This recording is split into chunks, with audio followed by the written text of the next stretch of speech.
My wife, Sarah, and I had just moved into what we thought was our dream neighborhood.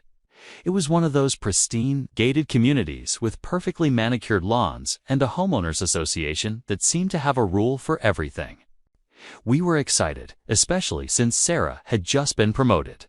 She was the new police chief of our city, a huge accomplishment she'd worked tirelessly for.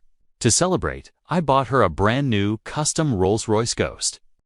It was a sleek, midnight blue beauty, a testament to her dedication. The day it arrived, Sarah was ecstatic.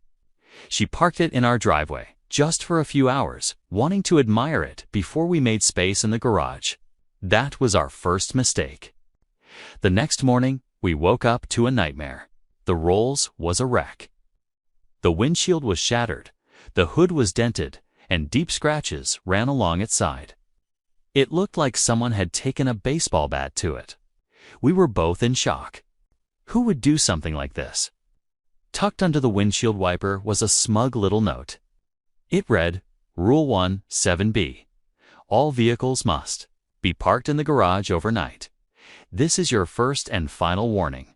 Welcome to the neighborhood. The HOA.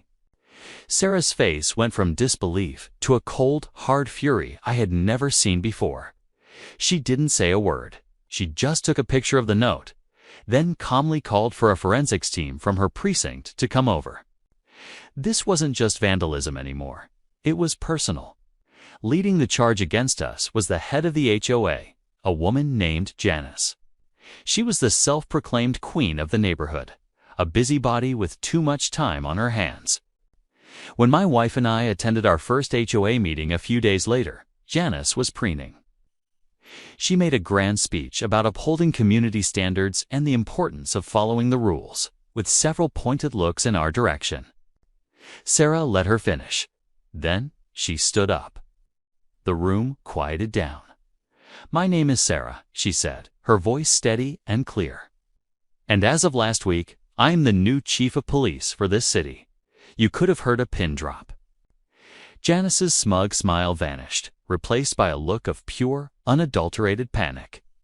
Sarah continued, "The vehicle that was vandalized in my driveway is now part of an ongoing criminal investigation. We have security footage from a neighbor's camera, and we have lifted fingerprints from the note that was left. Destroying private property is a felony."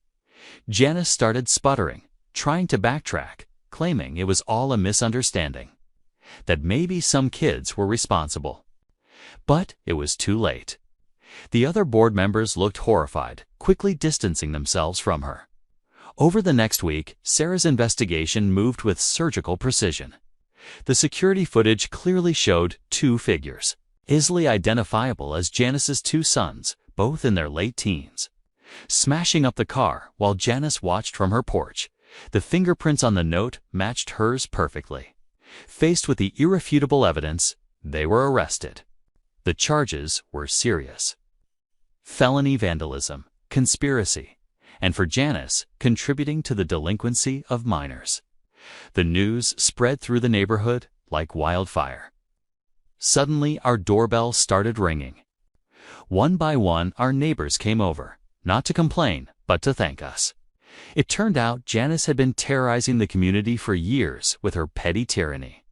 People shared stories of absurd fines for having the wrong shade of garden gnomes, threats for kids playing too loudly, and constant harassment. They had been too afraid to stand up to her. Our ordeal had finally broken a reign of terror. The HOA was forced to dissolve and reform under new leadership, with a focus on community rather than control. The new board immediately revised the ridiculous rules Janice had put in place. As for the Rolls-Royce, our insurance covered the repairs, but the satisfaction of seeing justice served was priceless. Janice lost her house to pay for legal fees and damages, a steep price for her arrogance. Sarah became a local hero. She didn't just clean up crime on the streets. She cleaned up our own neighborhood. We finally got the peace and quiet we'd hoped for. And every time I see that beautiful blue Rolls-Royce gleaming in our garage, I'm reminded that sometimes the best way to deal with a bully is to let them learn. the hard way that they messed with the wrong person. It turns out, my wife isn't just an amazing police chief, she's also the undisputed queen of epic comebacks. Thanks for watching our story unfold. If you've ever had a crazy HOA story of your own, drop it in the comments below. We'd love to read them. And don't forget to like and subscribe to Karen Conflict for more content. See you next time.